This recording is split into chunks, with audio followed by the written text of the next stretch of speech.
मैं PM Meena, associate professor in history, RPG government college Lalsot. आज हम BA पार्ट 3 आधुनिक विश्व के इतिहास पर चर्चा करेंगे।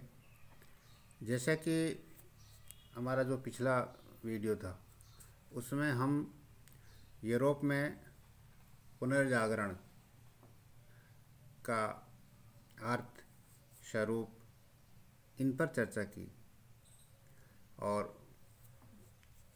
अब हम उनके जो कारण है, यानी यूरोप में पुनर्जागरण के जो कारण थे उन पर चर्चा करेंगे, जिसकी वजह से यूरोप में पुनर्जागरण हुआ। तो पहला जो कारण था हमारा वो था धर्म युद्ध, जिस पर वैसे तो हमने पिछली जो वीडियो था उसमें चर्चा की थी कि धर्म युद्धों की वजह से यूरोप के लोग, पूर्वी देशों के लोग थे, उनसे संपर्क में आए, उनके ज्ञान से अवगत हुए और जो कई तरह की उनमें भ्रांतियाँ थी उन सब का एक तरह से निराकरण हुआ। और पुनः जब वो वापस यूरोप में लौटे तो उनमें एक नई चेतना थी और वो उनके धर्म के प्रति जो आडंबर थे उन सब को दूर करने में सहायक रही। तो इस तरह से जो धर्म युद्ध हुए थे 1095 से 1291 तक ईसाई और मुसलमानों के बीच, उन युद्धों से एक नई प्रेरणा मिली और उसको हम एक पुनर्जागरण के प्रारंभ का एक कारण मानते हैं। दूसरा जो कारण है वह है व्यापारिक समृद्धि। व्यापारिक समृद्धि पुनर्जागरण का एक मुख्य कारण था। व्यापार का उदय। धर्म युद्धों के कारण यूरोप के पूर्वी देशों के साथ व्यापारिक संबंध स्थापित हुआ, जहां नए विचारों तथा प्रगतिशील तत्वों से परिचित हुए। व्यापार के विकास ने नए नए नगरों जैसे वेनिस, मिलान, फ्लोरेंस, आंग्लबर्ग, न्यूरेमबर्ग आदि को जन्म दिया। यानी व्यापार से अब जो व्यापारिक जो केंद्र बने थे वो शहरों में विकसित हो गए और एक बड़े बड़े शहरों का विकास हुआ। और जो यूरोप के जो नगर थे एक तरह से अंतर्राष्ट्रीय व्यापार के केंद्र बन गए,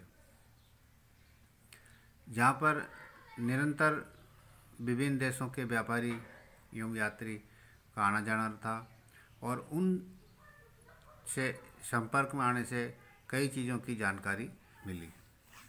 इन नगरों का जो वातावरण था वो बिल्कुल स्वतंत्र वातावरण था, विचारों की स्वतंत्रता को प्रोत्साहन दिया गया था तथा तत्कालीन संस्थाओं एवं चर्च के प्रति शंका को जन्म दिया।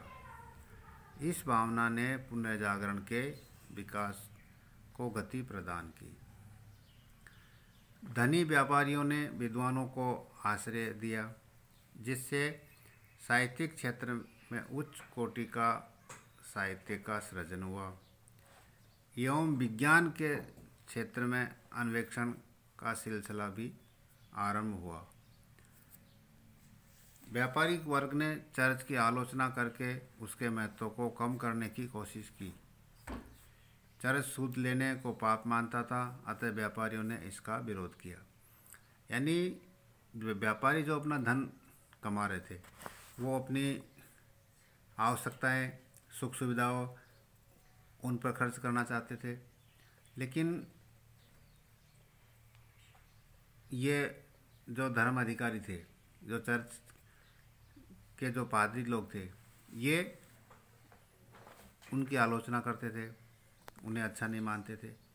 तो ये व्यापारिक जो वर्ग था वो इनके खिलाफ था, क्योंकि जब वो मेहनत से अपना धन कमा रहा है तो वो अपनी आवश्यकताओं पर खर्च करेंगे और इससे ये नाराज़ हो गए और इन्होंने अपने विद्वानों को इनको आश्रय देना प्रारंभ किया ताकि वो एक नवीन साहित्य का सृजन हो और उससे जनता को लाभ मिले। तो इस प्रकार जो व्यापारिक समृद्धि हुई वो भी एक पुनर्जागरण के प्रारंभ में एक मुख्य कारण रहा है। तीसरा कारण है वो है कागज और छापेखाने का आविष्कार। मध्य युग में अरबों के माध्यम से यूरोपवासियों को कागज बनाने की कला सीखी। 15वीं शताब्दी के मध्य में जर्मन के जॉन गुटेनबर्ग नामक व्यक्ति ने एक ऐसी टाइप मशीन का आविष्कार किया जो आधुनिक प्रेस की पूर्ववर्ती कहा जा सकती है। मुद्रण यंत्र ने इस आविष्कार ने बौद्धिक विकास का मार्ग खोल दिया। कैक्सटन ने 1477 ईस्वी में ब्रिटेन में छापेखाने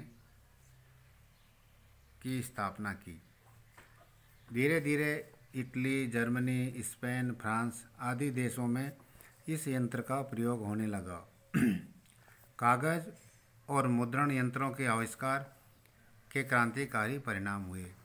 अब अधिक और सस्ती पुस्तकें छपने लगी। जब पहली बार एडिसन की पुस्तक इन पेज ऑफ फॉली छपी तो हाथों हाथ उसकी करीब 2500 प्रतियां बिक गई। ज्ञान पर विशिष्ट लोगों का अधिकार समाप्त हो गया। पुस्तकों में ऐसा लिखा है, ये कहकर अब जनता को गुमराह नहीं किया जा सकता है, क्योंकि जनता स्वयं आवश्यकता पड़ने पर इन ग्रंथों का अध्ययन कर सकती थी। पुस्तकों द्वारा ज्ञान के प्रसार से अंधविश्वास और रूढ़ियाँ कमज़ोर पड़ने लगी, जिससे लोगों में आत्मविश्वास जागृत हुआ।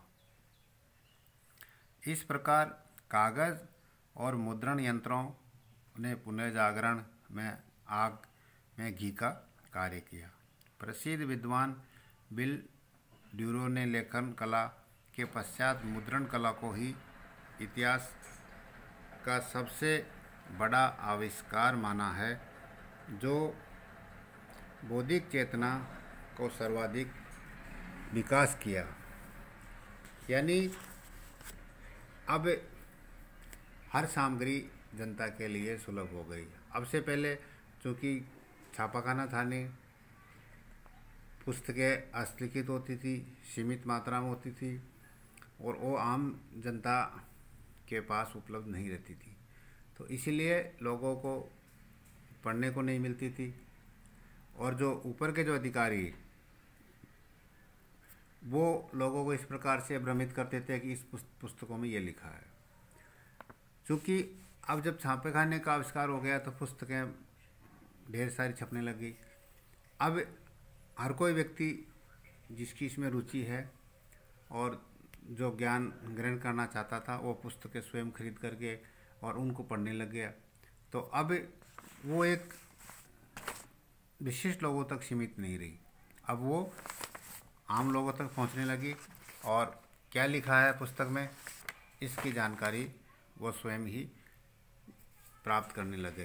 तो इस तरह से कागज और मुद्रण का जो आविष्कार हुआ है वो एक नई क्रांति को जन्म दिया है। अगला कारण की हम चर्चा करेंगे वह है कुस्तुनतुनिया पर तुर्कों का अधिकार। यानी 1453 ईस्वी में तुर्कों ने पूर्वी रोमन बाइजेंटाइन साम्राज्य की राजधानी कुस्तुनतुनिया पर अधिकार कर लिया।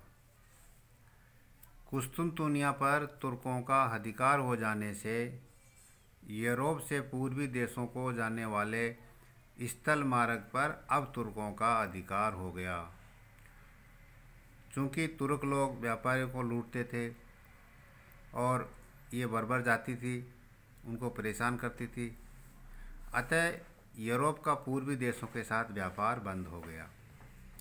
यूरोप में पूर्वी देशों की विलासिता की सामग्री तथा गर्म मसालों की ज़बरदस्त मांग थी, अतः पश्चिमी दक्षिणी यूरोप के लोगों किसी नए व्यापारिक मार्ग संभवतः जल मार्ग खोजने की एक आवश्यकता हुई, एक प्रेरणा मिली कि हम जब तक जलमार्ग के द्वारा पूर्वी देशों के साथ संपर्क स्थापित नहीं कर लेते हैं तब तक हम हमारा व्यापार को सुरक्षित नहीं रख सकते हैं और इन तुर्कों के बीच होकर व्यापार करना संभव भी नहीं है।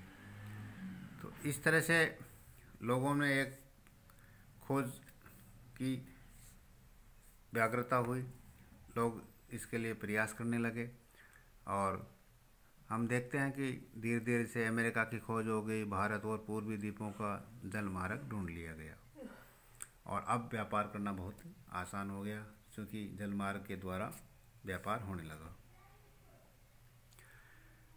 दूसरा, जब कुस्तुंतुनिया पर तुर्कों का अधिकार हो गया, क्योंकि यहाँ पर बहुत से विद्वान रहते थे, ज्ञान का एक केंद्र था, अब वो तुर्कों के लिए उसका कोई महत्व नहीं रहा। तो यहाँ के जो विद्वान थे वो अब अपना जीवन यापन करने के लिए, अपने ज्ञान को फैलाने के लिए दूसरे स्थान तलाशना शुरू किया, क्योंकि न तो इस्लाम इनको आश्रय दे रहा था और न उनके लिए इनका कोई महत्व था।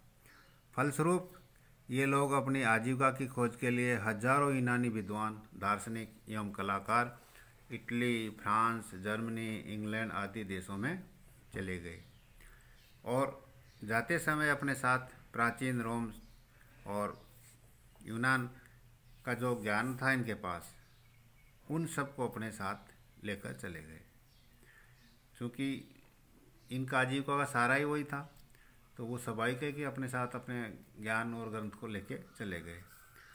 अकेला कार्डिनल बेसारिनो ने 800 पांडुलिपियों के साथ इटली पहुंचा। तो इस तरह से ये कहा जाता है कि कुस्तुंतुनिया के जो विद्वान थे उन सब का यूरोप में प्रव्रजन हो गया, यानी जो वो ज्ञान का जो एक केंद्र था अब वो यूरोप में अंदर आ गया। तो इस तरह से कुस्तुंतुनिया पर तुर्कों का अधिकार होना भी एक पुनर्जागरण का कारण माना गया है। और अगला जो कारण है वह है मंगोल साम्राज्य का उदय। विशाल मंगोल साम्राज्य पुनर्जागरण को प्रेरणा मिली। कुबलाई खां मंगोल ने साम्राज्य रूस, पोलैंड, हंगरी आदि प्रदेश शामिल थे। उनके दरबार में विद्वानों, धर्म प्रचारकों और व्यापारियों का केंद्र था। प्रसिद्ध वेनिस यात्री मार्को पोलो कुबलाई खां के दरबार में 1272 ईस्वी में गया था। उसके यात्रा विवरण ने यूरोप के जनमानस को लंबे समय तक उद्वेलित किया था। मंगोलों के संपर्क से यूरोप को कागज और मुद्रण यंत्र, कुतुबनुमा तथा बारूद के बारे में सर्वप्रथम जानकारी मिली थी। तो यानी कहने का अर्थ यह है कि जो इतना बड़ा विस्तृत साम्राज्य था मंगोलों का, तो उसमें यूरोप के जो लोग गए हैं उन्होंने वहाँ के ज्ञान, वहाँ की व्यापार और वहाँ से जो नवीन ज्ञान उनको मिला उसको लेकर के वापस यूरोप में आए। जैसे मार्को पोलो था तो उन्होंने इस चीज़ की जानकारी यूरोप में दी और यूरोप उस ज्ञान से अभिभूत होकर और उसको ग्रहण किया और उसके अनुरूप चलने का प्रयास किया और आगे नए नए आविष्कार हुए। तो इस तरह से हम ये कह सकते हैं कि जो मंगोल साम्राज्य था वो भी पुनर्जागरण के उदय में एक प्रमुख कारण रहा है।